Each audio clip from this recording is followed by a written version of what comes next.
மடியில் சேதி வச்சு சேதி சொன்ன மன்னவருதான். சொந்தம் சொல்லி நெத்தியில குங்குமத்தை வச்ச மன்னவர் மன்னவர் தான். அழகு மன்னவர் மன்னவர் தான். எவ்வளவு அழகா கொடுத்தாங்க நடுவர் அவர்களே. யோசிச்சு பாருங்க. காதல் காதல் எவ்வளவு அழகான விஷயம். நீங்க காதலிச்சிருக்கீங்களா ஐயா?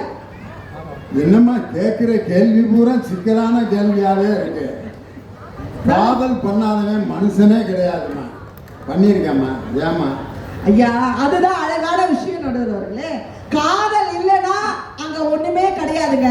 ஆனா இன்னைக்கு இருக்கிறவங்க எதெல்லாம் காதல் நினைச்சிட்டு இருக்காங்கன்னு அறிவுரை சொல்றதுக்காக என்னால தாங்க பாட்டு கொடுத்தா. யோசிச்சு பாருங்க. ஒரு அப்பா ஒரு தம்ம வீட்டுல பையனை போட்டு கேக்குறாரு, ஏண்டா இன்னைக்கு என்னடா தினம் அப்படின்னு கேக்குறாரு. அவன் சொல்றான், அப்பா இன்னைக்கு பிப்ரவரி 14 காதலர் தினம்ப்பா அப்படின்னா. சப்புன்னு ஒண்ணு வச்சாரு.